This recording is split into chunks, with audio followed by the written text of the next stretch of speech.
वावरामधील सर्व अयांना सूचित करण्यात येते की उद्या मी फवारा मारणार आहे. तरी तुम्ही लवकरात लवकर हे वावर सोडून शेजारच्या वावरामध्ये जा आणि तिकडे डांगडोळ करा. मी मारून राहिलो उद्या फवारा. मला कृषी केंद्रावाल्याने सांगितलं आहे का हे फवारा मारल्यानं एकही अळी जिवंत राहणार नाही. तरी तुम्ही लवकरात लवकर हे वावर सोडून शेजारच्या वावरात जा. मी साऱ्या गावात पाहून राहिलो, हे इथं आहे वावरात. मी काही राहुल्या इथं काय करून राहिला? आता वावरात आलो तर इथं काय झक मारून राहिलो का बा? काही कामी चालू असेल ना. काय कामी आलं ते तरी सांग ना. मी मारून राहिलो फवारा उद्या, तर या सगळ्या वावरातल्या अयाले सूचना देऊन राहिलो का बा मी उद्या फवारा मारून राहिलो, तुम्ही या वावरातून शेजारच्या वावरात जा. नसला ते मरसान हातानं मानावानं बोंबलत बससान. मग एक वेळेस माणूस मेल्यावर ते डबल बोलायच्या स्थितीत राहते का? हो, ती मेल्यावर तर बोलू शकत नाही, हे मला लक्षातच नाही आलं. तो सूचना दिल्या म्हणजे ते इथून चालल्या जाईल नाही. मग तो असं जर झालं असतं तर मग तो फवारा मारायचं कामही नसतं राहिलं. मला वाटलं मग हातानं फवारा मारला तर हे मरण आणि ते पाप मा डोक्यावर लागल. मग त्याच्यापेक्षा आणखी सूचना दिली तर ते इथून निघून जाईल. अरे रावल्या बिंदोक रावल्या, तुझ्या लक्षात कसं येऊन नाही राहिलं रे? ते मेल्यावर ते बोलायच्या स्थितीत राहील का? ते नाव कसं काय सांग? अरे ते अया इथं खाली जरी नाही बोलल्या पण तिथे यमराजपाशी गेल्यावर तर सांगन ना माय ना. मग यमराजपाशी मी तिथं गेलो म्हणजे माय कापटं काढन ना ते.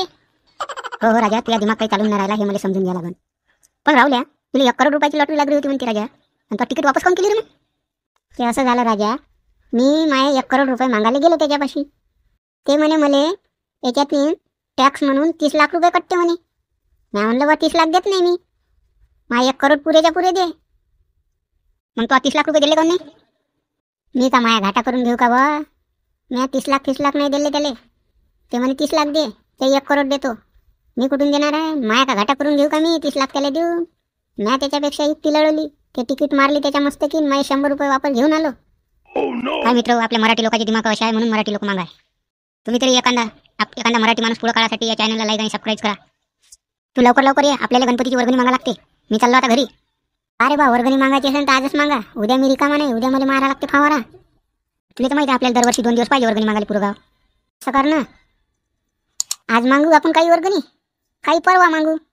उद्या मी फवारा मारतो. उद्या तुझा फवारा पुरा होईल. काय गणे मित्रा, तू जर उद्या मला मदत केली तर नक्कीच होऊन जाते. ठीक आहे बा, मी पाणी गिनी आणून देईन, पण पंप पाठीवर घेत नाही मी. पंप नको पाठीवर घेऊ, मीच घेतो. फक्त उद्या मला मदत कर. मित्रासाठी मदत केली पाहिजे ना राजा. हो, चाल लवकर मग घरी. येतो मित्रा, येतो लवकर मी. पण ते कंजूस लोकांचे घर नाही मागू आपण.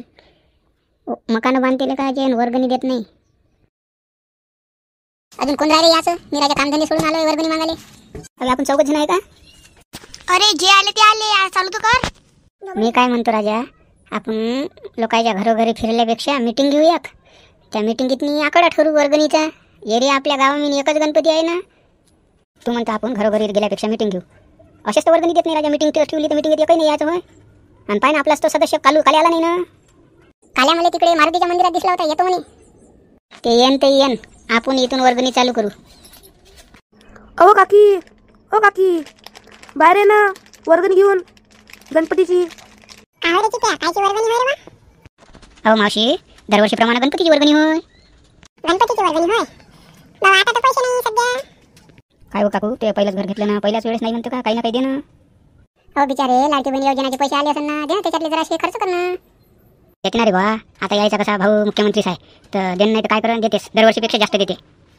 हे वर्गणीवाले पहिल्याच वेळेस आपल्या घरी आले, यायले काही ना काही तर द्यास लागेल मला. फुल नाही फुलाची पकडी, नंतर देता येते आपल्या मनाप्रमाणे. आई यायला वर्गणी दे ना, गणपतीवाले होय ना.